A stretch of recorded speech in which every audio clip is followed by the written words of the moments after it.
The following podcast is a presentation of Project Entertainment Network.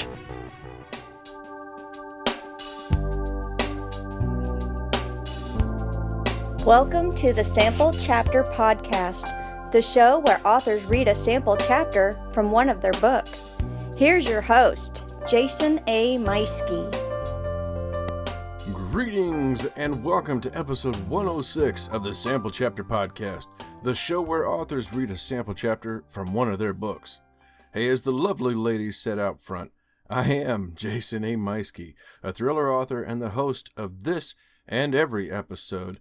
And let me tell you, it's a great job. I so enjoy getting to spend my time talking with authors from all over the world, different genres, and, listening to their sample chapters and getting to share those sample chapters with you, the listener. It's the greatest thing I ever could have stumbled into. I still sometimes, just kind of pinch myself as to how in the world this has happened.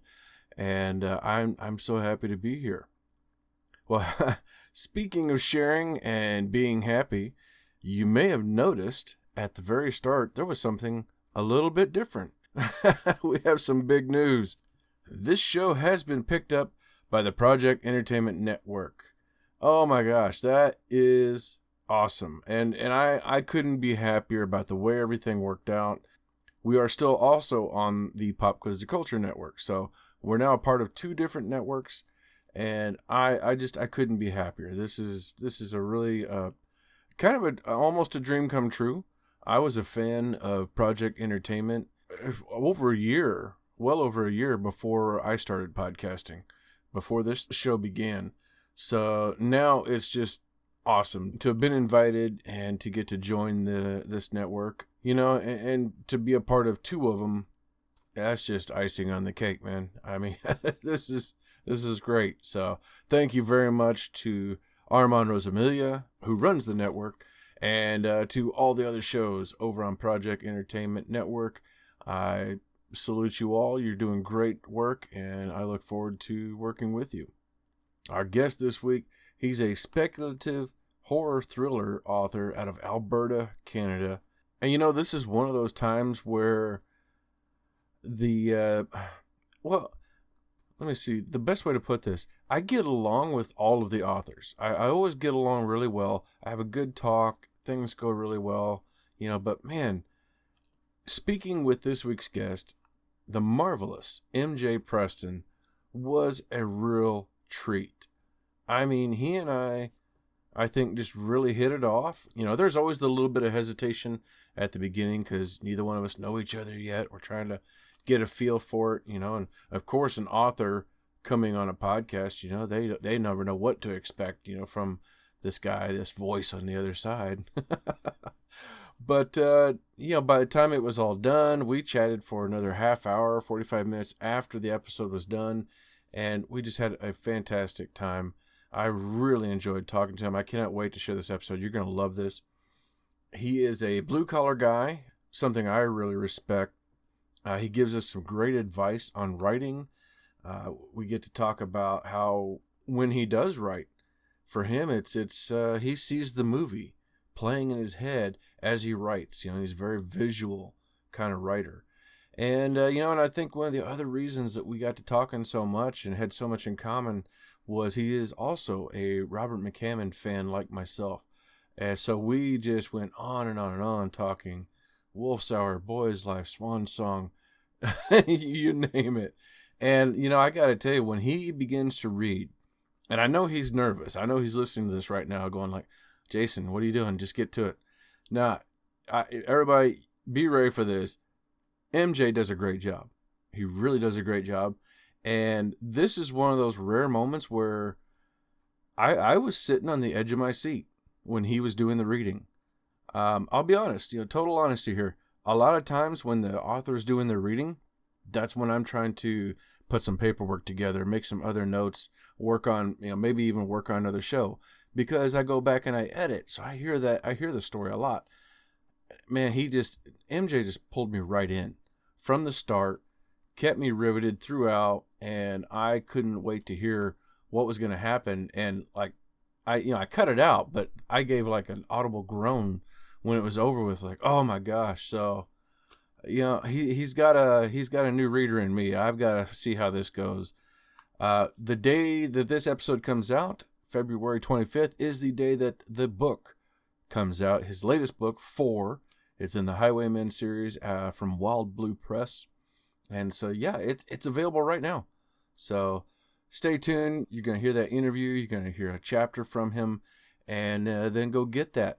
But before we do all that, I want to say thank you so much to my sponsors and, of course, the friends of the show, like U-Stor-All, the absolute best self-storage facility there is in the Warrensburg area, with 2 facilities, fenced in, gated, your own private gate code, climate control, solar power, LED lighting. It's, you name it, this place has got it. Check them out online at U-Store-All.net so you can find out more. And that's spelled the letter U, STORALL.net. And of course, my other sponsor, Scrivener. It's made for writers by writers. So, I mean, how could it go wrong? I use this software every day. And here lately, I have 2 of my books open at the same time on Scrivener. So I open it up at the top of the hour to do at least 15 minutes of writing into my new book, which is The Bandit Chronicles, Part 2. I've already finished Part 1. Then I go into Book 2, and I'm writing that at the top of the hour for about 15 minutes. Then I click the tab, go over to my other book, and I work on that, editing for the next 45 minutes. And going back and forth like that, it's keeping me fresh. Whenever I'm editing, if I realize I've messed up a chapter somewhere, or if I've forgotten one of my notes that's in another chapter, it's easy to move things around. I can't say enough good things about Scrivener. I love it. I know you're going to love it. So stay tuned for a commercial from Scrivener and find out how you can save yourself 20%. And then I want to say thank you so much, as always, to my friends at Pop Goes the Culture Network. Joey Mills running the group over there with his Pop Goes the Culture podcast. That one comes up every Friday. It's a lot of fun. That's the flagship show for the network. But they also have, at popgoestheculture.com, there is a whole slew of blogs and podcasts and all kinds of other, book and movie reviews going on over there. And you definitely want to check that out. So get on over, click the links in the show notes to get on over to popgoestheculture.com and see what else there is for your entertainment. And last but not least, I want to say thank you once again to all my new friends over at Project Entertainment Network. And I am just thrilled to be one of those 25 shows. I think I listened to a little over half of the shows on the network, and it never missed an episode. So make sure you also click the links in the show notes for Project Entertainment. Coming up next, you're going to hear an ad from one of those shows, followed by an ad from Scrivener, and then we're going to get into our interview with the marvelous MJ Preston. Armcast, Dead Sexy Podcasts. I'm your host, Armand Rosamilia. Fridays exclusively on Project Entertainment Network, where I interview authors, publishers, editors, artists, filmmakers, narrators, the lady from Walmart, whoever I feel like talking to. That's every Friday, Armcast, right here on Project Entertainment Network.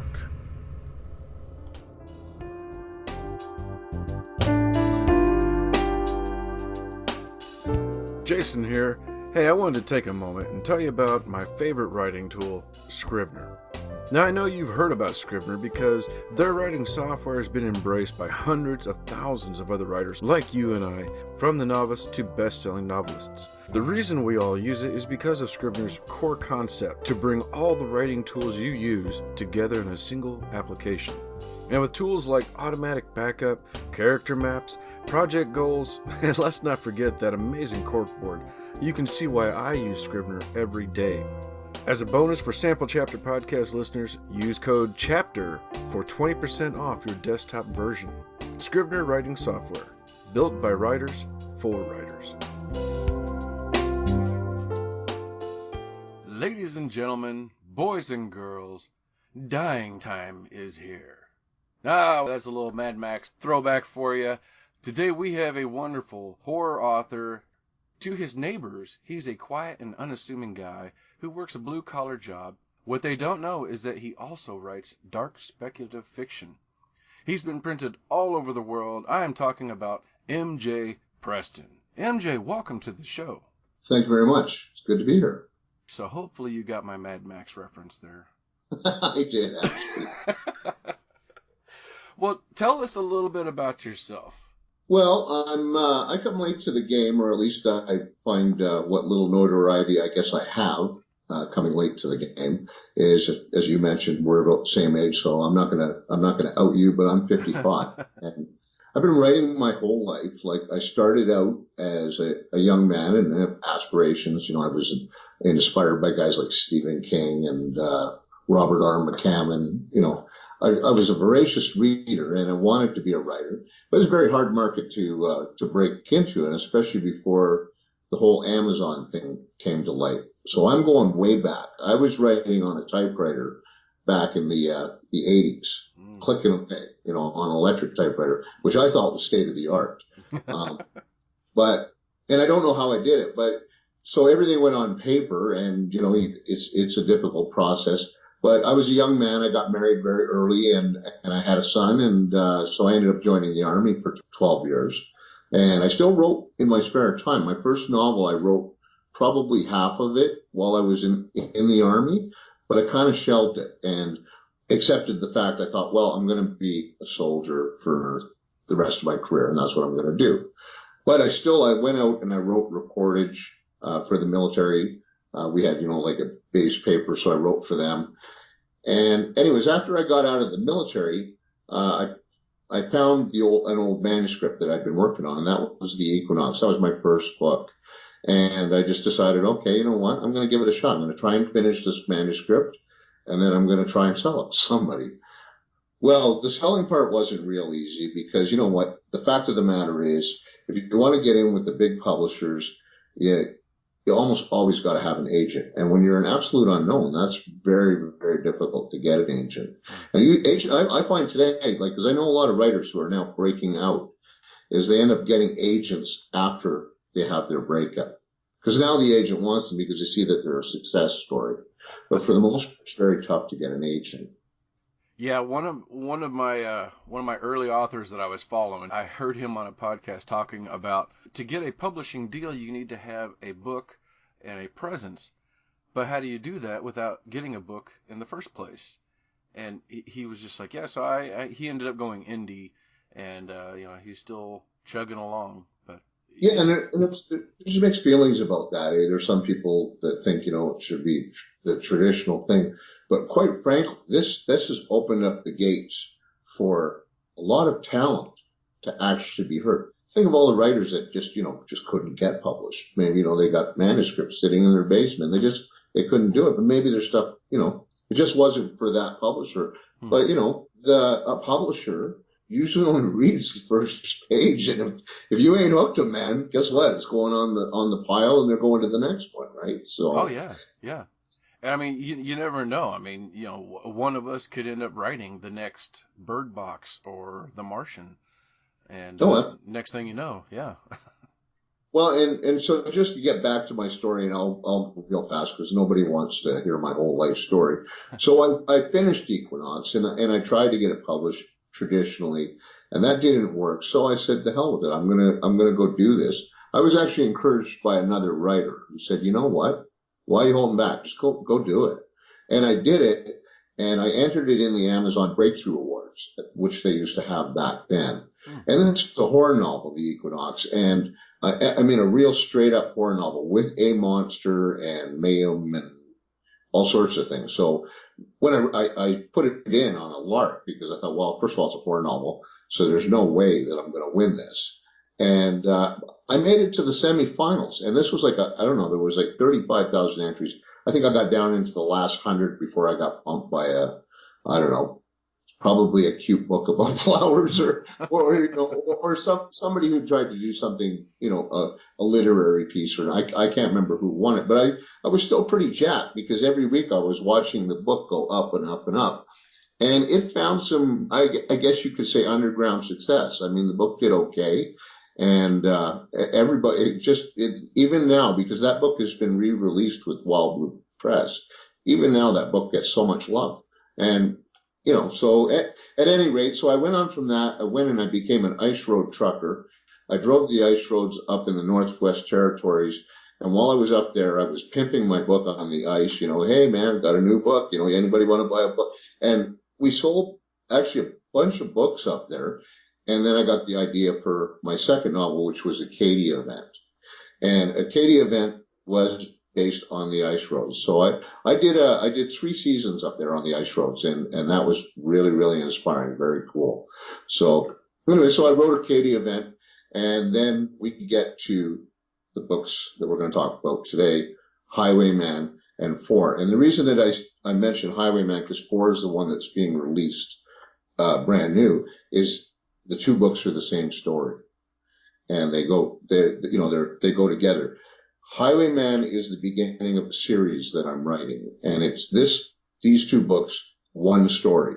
After, God willing, and I sort of, life carries on and things don't step on it, I've got another manuscript, and that'll be a completely separate story from this one, but it will draw characters from those first 2 books, and that's the intention with the whole series. I don't know how long it's going to go, but we'll see. That's awesome. Yeah, and oh my gosh, all right. So much to unpack here. All right, so I'm going to step back just a moment. First, I want to just say something I really appreciate is your blue-collar background, because you joined the military, got out of the military, you still went right to work. Something I think a lot of authors, I mean, myself included, have in common with you is that we've always been writers, and yet the job, you got to do the things to take care of your family. And I've talked to a lot of authors like that who, whatever that job was, it's, oh yeah, I've always wanted to write, and I've got stories in my drawers that are waiting to be done, but waiting for that moment. And but you're a devoted family man. You're gonna do what you got to do. And for me, it was, and I've talked about this a lot on the show. It was when I found out I was going to be a grandpa. That was when I was like, oh crap! All right, you know what? No more waking up in the morning to watch the DVR. That's writing time from here on, because I need to do the thing I dreamed of. And it sounds like that was kind of along the same lines for you. You get into your after the military, which thank you so much for your service.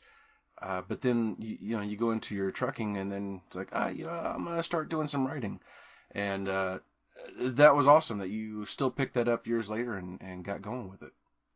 Yeah, well, I mean, the lucky thing with trucking is because you usually get screwed over at a loading dock, right? So you don't spend 2-3 hours there, and I always carried a laptop with me. So once I got serious about actually writing, it was like every time that truck stopped, I would pull that laptop out, put it on the steering wheel, and clack, clack, clack for however long. And the same thing in the morning, or if I was waiting for a customer, if I was waiting for anything. So, yeah, I have a lot of respect for blue collar people, because while the people of the world sit there and pontificate, and I'm talking about leaders and rich people and all that, and they all say, at the end of the day, it is the blue collar people that are the backbone of the world. I mean, if without us, nothing would happen. You wouldn't get your food, you wouldn't get your fuel for your vehicles, you wouldn't get your heat for your house. It's blue collar people connected all of that. And I don't think I'll ever shed my blue collar skin completely. Yeah, absolutely. That first book then that you went back into is something you've been working on off and on, the Equinox. What was the genesis for that? Like, where was that idea? How did that come about? Well, back in I would say about 87 or 86. I can't really nail down the exact year. As I said, I'm getting old. But I'd seen a lot of movies, read a few books. I read John Ferris's The Fury. I don't know if you remember that book. Do you, by chance, or the movie? They made a movie out of it. Yeah, Kirk Douglas. Okay, yeah, The Fury, yeah.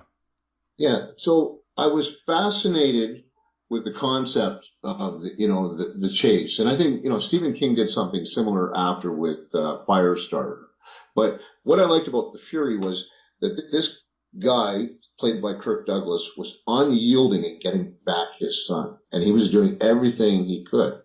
And so that inspired me to write this story. And just to give a quick blurb on the Equinox, it's about a half-breed Choctaw Native man named Daniel Blackbird, and inadvertently in his people's land, which is in the deep, deep north of Canada, they have a curse on them. And every equinox, they have to do what's called a ritual circle in the woods to contain an evil spirit that comes at every equinox. So it comes a spring equinox and fall equinox.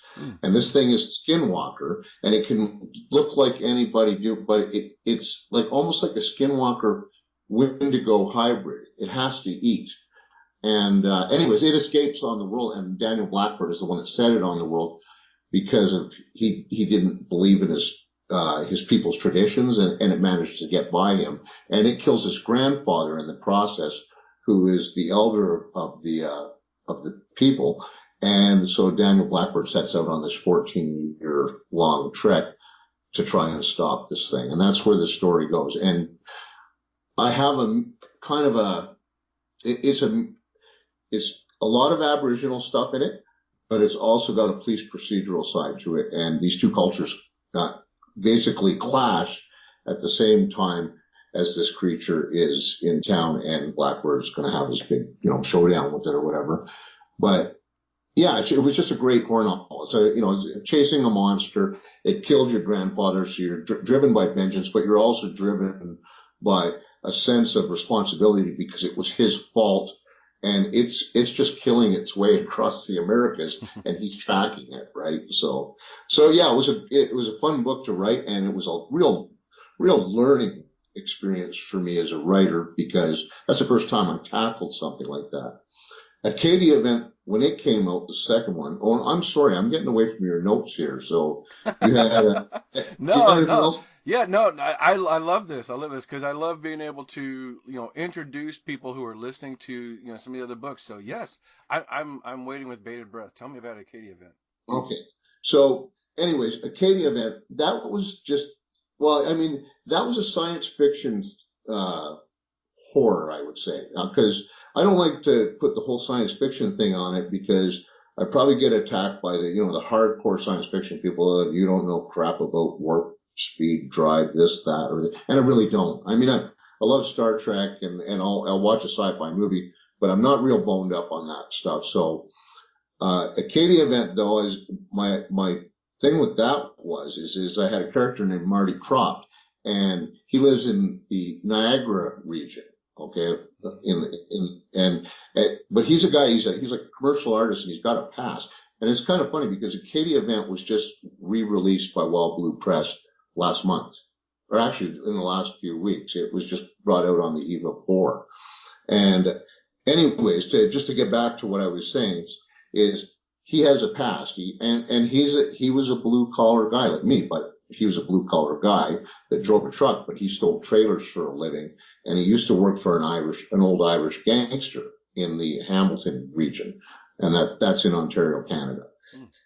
So anyways, the old guy let him go because he thought of him as a son. And the old guy's name was Jude Seamus. And he's, like I say, an old Irish gangster. So he let him go, but he also had a psychopathic son. So when the old man dies, the psychopathic son comes back, and he basically blackmails Marty into going up the ice roads to retrieve a package of stolen diamonds at one of the mines. And to get him to do that, well, they leveraged his wife and put a threat on her. So in that sense, we got one story where Marty's going up to the ice roads, and, maybe a bunch of people right now rolling their eyes, going, oh, he's an ice road trucker, so he's got to tell an ice road story. But it was just such a great venue to do it. I mean, like, you have to see this place to believe it. And TV doesn't do its justice. Maybe something like National Geographic, but, the sky just glows emerald green sometimes at night, and you're right below the Arctic Circle. So it's just a sea of ice in front of you. That's all you see for, hundreds of miles. Wow. And so I thought, man, if you're going to tell a story, what cooler place could you tell a story than this? So Marty's on his way to go up the ice. He's going to retrieve these stolen diamonds. They've kidnapped his wife. They're threatening to kill her. But there's a twist. There's two mines up there. There's the Minook mine, and the Minook mine is where Marty's going to get the diamonds from. That's the most northernmost mine. The other mine is the Acadia mine. And the Acadia mine has found something buried in the ice. And that buried in the ice is not of this world. And of course, when we go digging around in the ice, just like in, I don't know, John Carpenter's The Thing, based on the John W. Campbell story, it usually doesn't go well. And these guys inadvertently open up a portal to another world. And in comes pouring thousands of alien invaders. And so we've got the ice trucker thing going up for the heist, and this guy's all worried, but they're going to get detoured off of that situation, and it becomes a fight for humanity in the North. And it was just such a fun. I mean, I never had so much fun writing a story where you sit down and you're just, I'm typing away, and it's usually something gruesome, and I'm laughing because it's for me, and I don't know, and you can tell me if you agree or you disagree because you're a writer. For me, it's like a movie rolls out in my head, and I see this stuff. Yeah. And I really can't. I mean, if I could get it from the keyboard onto the page as fast as it rolls out in my head, man, I could write 1 million books. But I'm not that fast of a typer. But like I say, Acadia event, yeah, it didn't get as many reviews as Equinox did, but everybody that read it gave it a lot of love. And Gregory Norris was a guy I met when I was at a writers convention in New Hampshire, and I gave him a copy of it. And he used to write for Star Trek Voyager, and he wrote for the Sci-Fi Channel.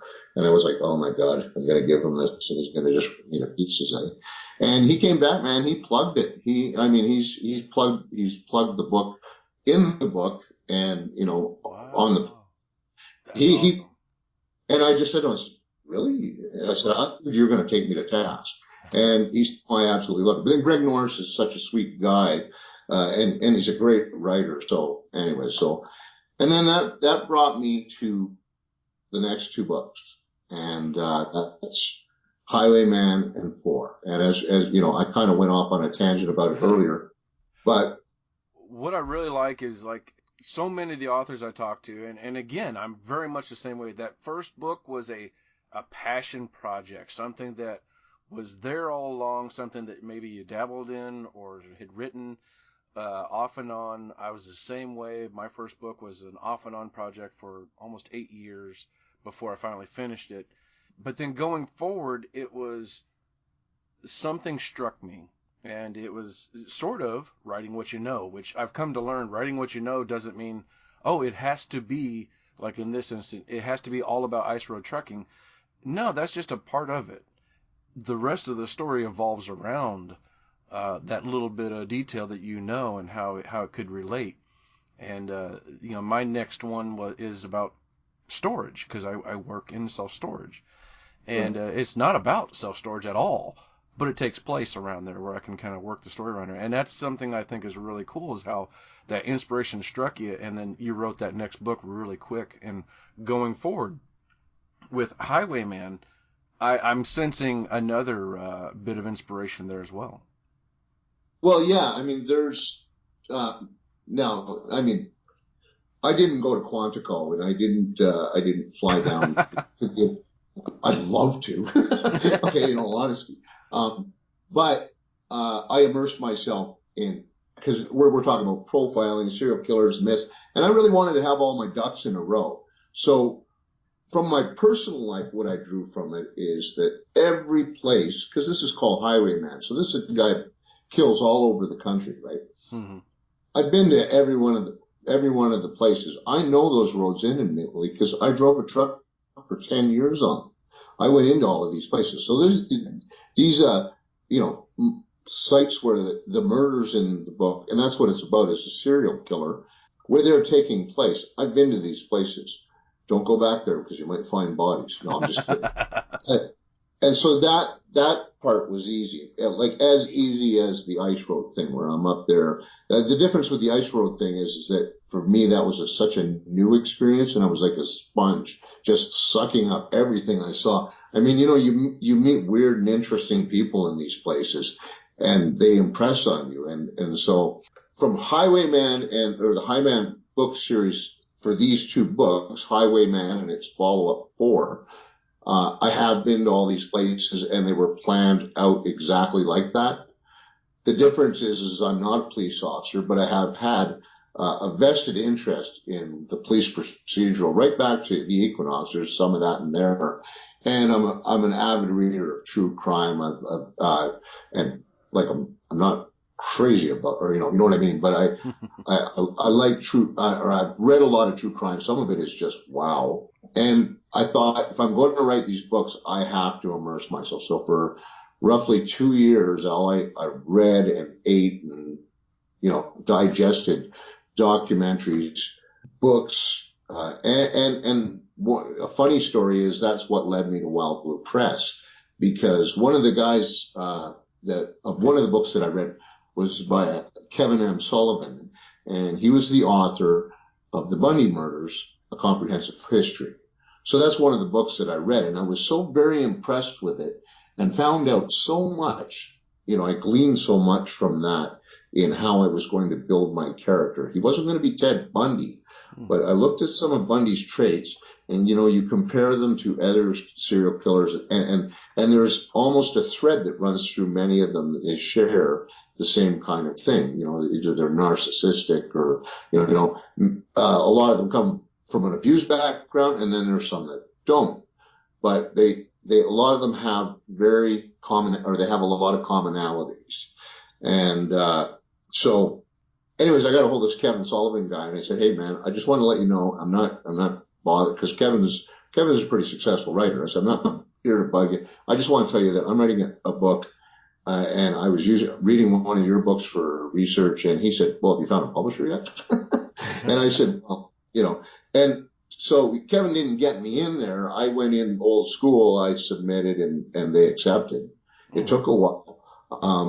But I certainly can credit him with, mentioning Wild Blue Press to me. And, they're a great bunch of people to be with. They're very supportive. They get out there and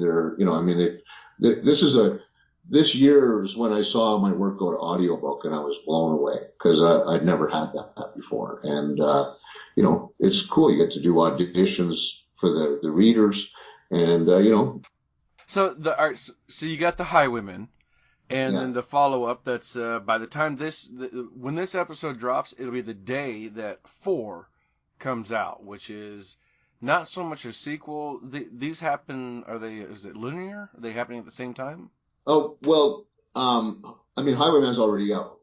Highwayman is the first half of the story. 4 is the second half of the story. Oh, okay. Well, I meant do the stories take place at the same time? But okay, so it is a sequel. It's linear. And the one thing about my book, about these two books, is they're written with a very chronological timeline, and almost with a hint of true crime feel to them. Have dates and places and all that, and everything does kind of intersect as it goes. So without giving away the end of Highwayman, where it leaves off, the story picks up within a year in 4. Oh, okay. And now, how many of these do you think there will be in this series? Well, I think I have at least 3. I've got 2 right now. I'm bouncing around. I've got probably, I don't know, I don't want to say a third of a manuscript written, but I've got a good idea where that story is going to go. And then I've got another one, which is a setup from these books that I'm just busting at, that I want to do. But I don't know. We'll take it as far. Really, when it comes down to it, look, if people don't read the series, then what's the point of writing the series? So if it gets good reception, I'm game. Like I'm game for another book for sure. But I've also got a really good juicy horror novel floating around in the back of my gray matter that I wouldn't mind going back and doing one of those. Maybe take a break from the Highwayman series, go back, write a horror novel, then come back and write that other Highwayman book. But I have a feeling I'm going to have to write the next Highwayman book. So, well, that's cool. All right. Well, since you brought it up, what are you working on?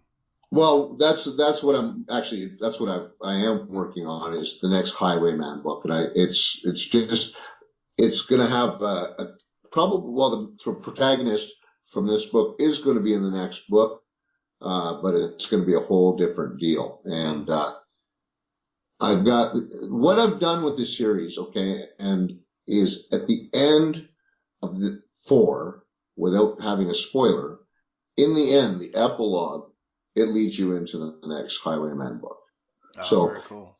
I tie up the story, and then at the end is you get kind of a little prelude to what's coming in the next book, just a little piece, but it's also, a part of that story. So, oh, okay, well, what about this? What are these guys doing, right? So without giving it away, I won't go any further into it, but that's the intention with these books, is that when I finish that book, I'll have a tie into the next story.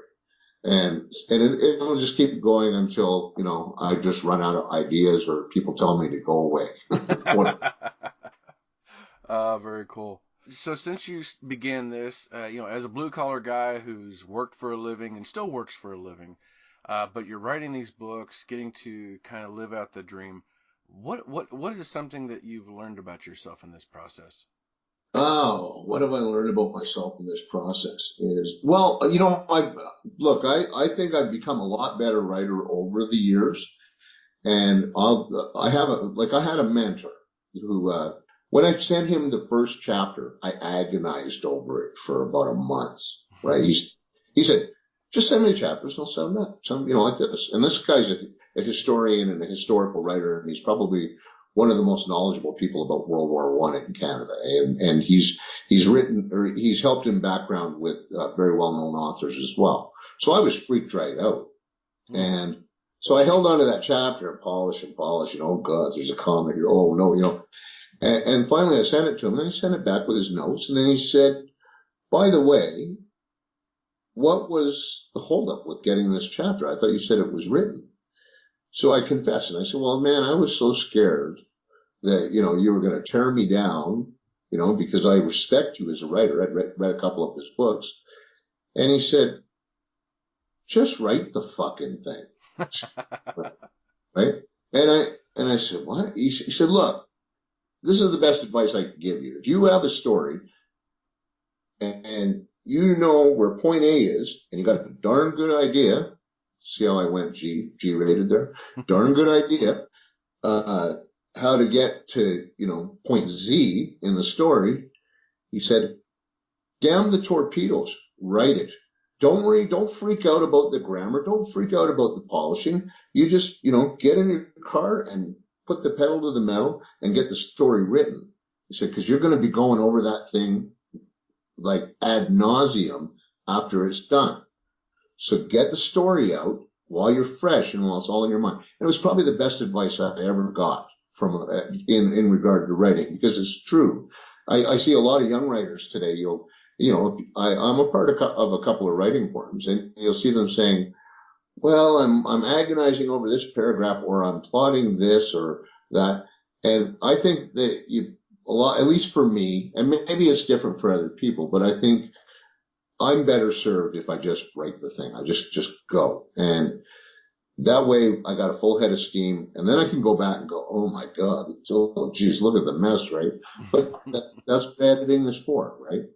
Yeah, no, oh my gosh, that's fantastic advice. I wish somebody had told me that. I was probably at the 6.5, 7 year mark before somebody told me, you're just polishing a turd. Just get it out. Yeah, there's something to be said about that. Yeah. Actually, you think when you're spilling to the page, you think you're an absolute genius. So, say, oh my God, I can't believe I thought of that. I'm brilliant. And then go back and go, holy crap, I got to clean that up. Oh my gosh. That's great. I love that. MJ, where can people find and follow you online? Well, they can find me I'm on Facebook, and I have it public now. I had it kind of friends of security because just had issues. Somebody was what Facebook's like, eh? If you answer somebody, next thing you know, they're sending out messages to people and you don't know who they are. So I had it kind of private, but because of what I do, it has to be public, and I'm usually pretty good. If somebody sends me a friend request, the first thing I'm going to do is go check that they're not a 19-year-old girl in different stages of undress.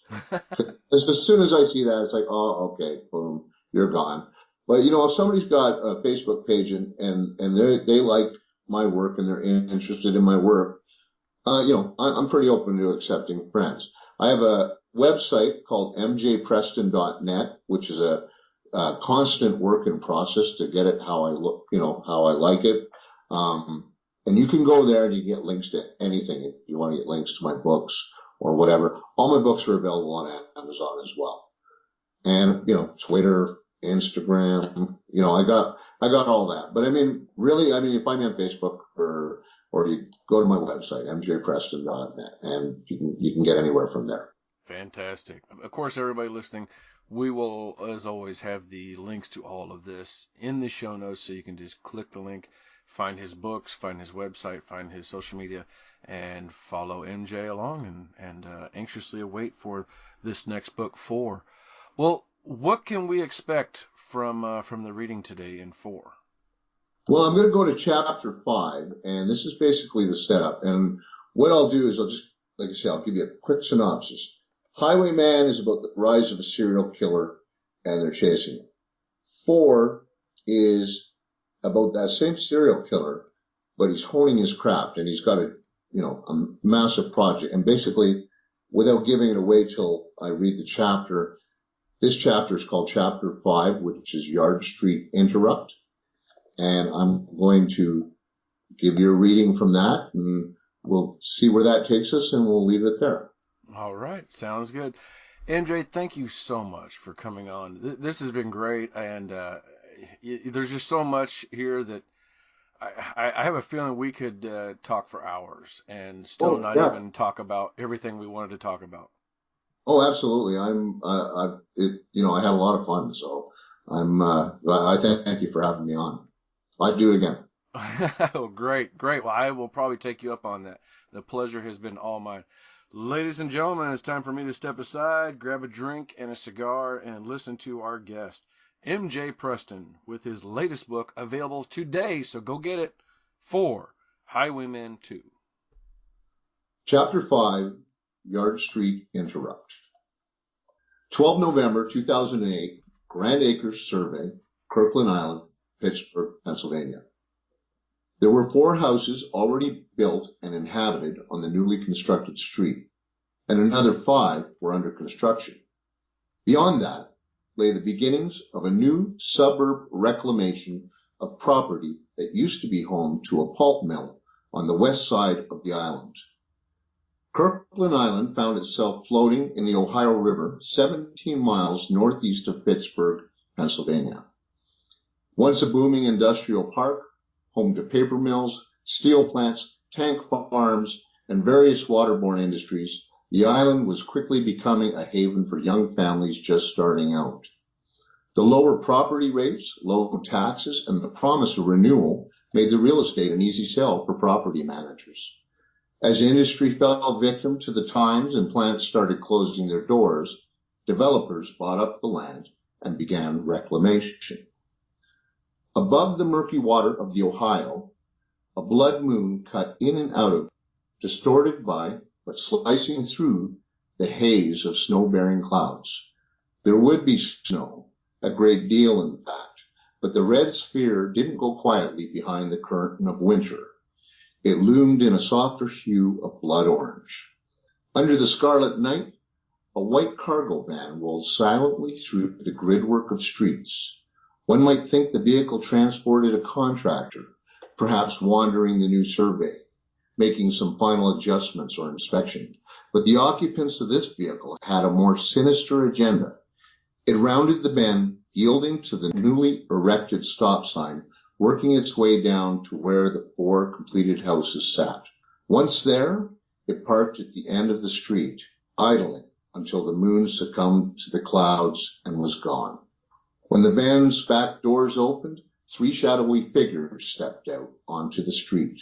For a moment, they were stiff and robotic. Then each was handed a carry bag, looking like a tool bag, by someone inside the vehicle. Each figure was a frozen silhouette against the darkening sky, standing side by side, waiting for something. The doors closed, and, as if on cue, they began to walk up the street together until they reached the first house. One of the figures stopped abruptly at the end of the drive, watching as the others continued. Then the second figure reached the second driveway and halted, and the third man took his place at the next. In unison, they turned their heads, focused on the vehicle, which began to glide back down the street past each figure until it reached the fourth house. The engine shut off. There was a moment of pause. Then again, the rear doors of the panel van opened, and out stepped the fourth figure. This one placed his bag on the ground, closed the back doors, picked up the bag, and proceeded to the end of the driveway. The figure turned his head and nodded. All 4 started for the door of their assigned house. The lives of the inhabitants of each house were into their final minutes. And now we move to a scene break, which is 3. Cliff and Shauna King were on their way to Grand Acres to peek at their new house, but it really wasn't a house at all. The contractors had poured the foundation, and for now it was only a concrete pad set into the dusty gravel lot. That didn't matter to Shauna, who could hardly contain her excitement. This was their first house, and she could not wait to move out of the apartment they were renting. "Hurry up, Cliff. You drive like an old man," she prodded, but it was all in good fun. She loved him so much, wanted to have his child, but for now, she wanted to start a new life in their new home. "Listen to old Leadfoot," Cliff remarked, and smiled back. "Don't get your knickers in a twist, sweetie." Come on, she hammered on his shoulder with the heel of her fist. Just ahead, the 4 completed homes gave off light. Shauna looked at them, thinking to herself it wouldn't be long before their house would be finished and ready to occupy. In 5 weeks, they would take possession. Cliff turned left down Yard Street, away from the completed homes. Shauna spotted the panel van, but gave it little, if any, thought. The stonework on the 4th house was what had her attention. It was the same masonry she'd ordered for their place. She wanted to look at it, even touch it. Had she made the right choice? It was only a part of the process she was unsure of. Randy, the lady who had sold them the house, had rushed her on that, and picking everything had been a bit overwhelming. Now she was second-guessing herself, tempted to get Cliff to turn back. But he was off in his own world. You can't change it anyway, she thought. 3, 4, 5, Cliff said, reciting the street numbers. There it is. He pulled the Chrysler Sebring off in front of their lot and put it into park. Reaching across the seat, he placed his hand on her leg, his fingers running down the seam between her legs. The first thing I'm going to do when we get the keys is fuck your brains out on the stairwell. Shauna felt a shiver of sexual excitement run up inside her, but she took a breath and pushed it off as she pulled his hand from between her legs. No, you don't, she whispered, and kissed the back of his hand. The first thing you'll do is go down on me in the foyer, and when I'm satisfied, you can fuck my brains out on the stairs. She dropped his hand, opened the passage door, and got out into the night air. If she didn't, she might end up having sex with him right there in the Sebring. That would be an exercise in cramped futility. No, it would be better to wait until they got home, and then they could rock that old bed long and hard. 4. The door to the first house opened, and the figure stepped out and paused on the doorstep. Looking down to his left, then the doors to the second, third, and fourth houses opened. Those figures also stepped forward. Like mute robots, they proceeded down the walks and onto the driveways. Their business here was done. Behind them, the front door of each house stood open, light spilling out into the evening air, offering invitation to anyone with the nerve to come and see inside. The first figure opened the back doors of the van and placed his bag inside as the others approached. He didn't wait for them. Instead, he walked around to the driver's door and opened it, just as the second figure reached the back. Then the third, and finally the fourth, climbed in and closed the doors behind him. The engine growled, and with the same stealth with which it had arrived, it glided down the street and was gone. 5. "Turn right, Cliff," Shauna blurted. "I want to take a look." She was bouncing up and down in her seat like an excited child. "Come on, Shauna, I want to go home. I got to get up at 5 a.m., he said. But he was already turning the corner because arguing with her would be pointless. When Shauna got something in her head, there was no turning back.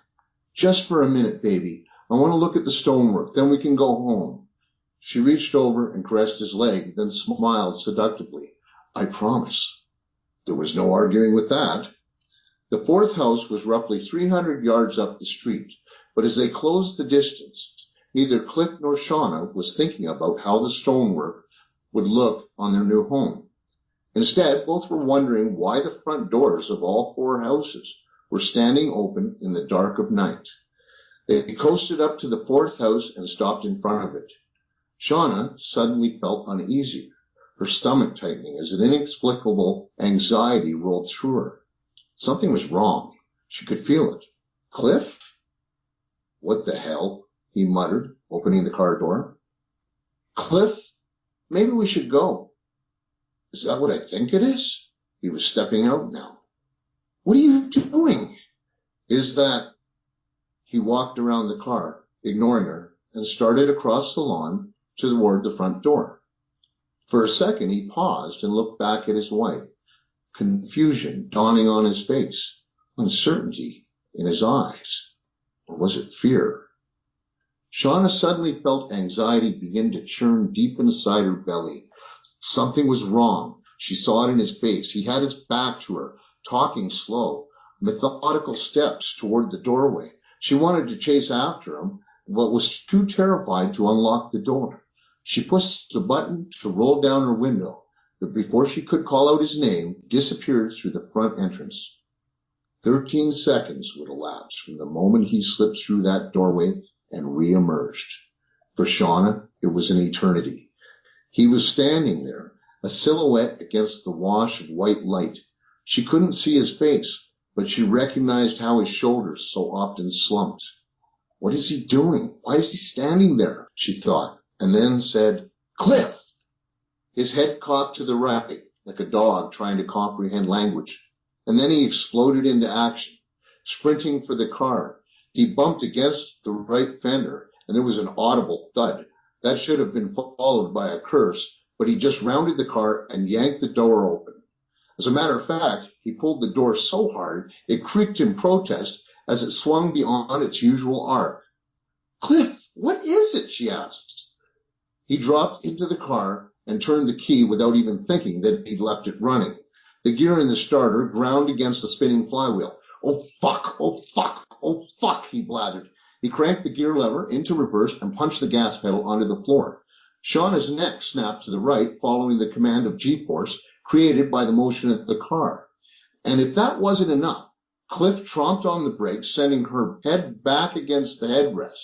Before she could protest, he shoved the accelerator to the floor and they were off and running. "Fuck me! Oh, God, fuck!" He was staring straight ahead. "Which way did they go?" "Who? What?" "The van, Sean. That fucking white van. Which way did it go?" He was digging in his jacket, fumbling for something as he turned the wheel to the left. "Did you see it?" I don't know." She started to cry. "Here." He pulled out what he was fumbling with and tossed the cell phone toward her. "Call 911. Call them now." The cell phone bounced off her lap and onto the floor. "What is it, Cliff? What did you see?" "Call them, Shauna," he ordered, then tromped on the brakes again. "Fuck me!" Shauna grabbed the cell and looked up. Cliff was breathing in and out, in and out. She swore she could hear his heart hammering inside his chest cavity. Then she saw what made him hit the brakes. The van was stopped 400 yards ahead of them, idling at a stop sign. Cliff never tore his eyes from the van. Call them, Shauna. Tell them where we are. Tell them everyone is dead. Tell them to hurry. He clamped onto the steering wheel, his knuckles whitening. He swallowed and waited to see what the van would do. 911, what is your emergency? Police, fire, or ambulance? Shauna gaped at her husband, then to the white van. We're in Grand Acres. We need the police. Everyone is dead. Please hurry. I think we're in real danger. The brake lights on the van suddenly released, and Cliff reached across and took Shauna's hand in his. His palm was sopping with sweat, but worse, it was shaking horribly. Get ready to hold on to something. Cliff, what did you see? He expelled a breath, his eyes darting momentarily in her direction, then back. Then the right signal on the van began to blink, and it turned the corner. After a second, it was gone, but Cliff didn't move an inch. He was locked on that corner, waiting. Cliff! He turned to her, his face chalky with shock, eyes wide, and finally spoke. They killed everyone, Shauna, he whispered, almost as if he believed the vehicle they rode in might be bugged. Everyone in that house was murdered. His voice hitched. Everyone, Shauna, even the kids. Oh, my God. He reached out, taking her hand in his. Neither spoke. Terror filled the night, and it seemed an eternity before they heard the first distant call of sirens.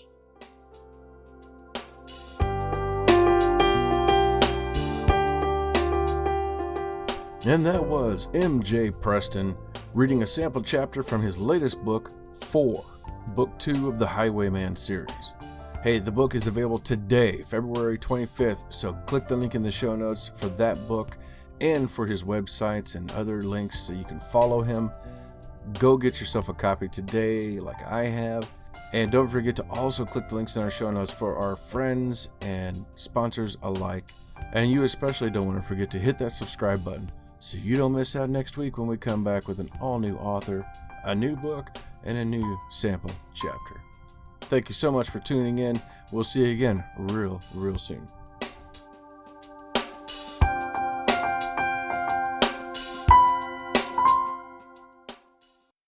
This has been a presentation of the Project Entertainment Network.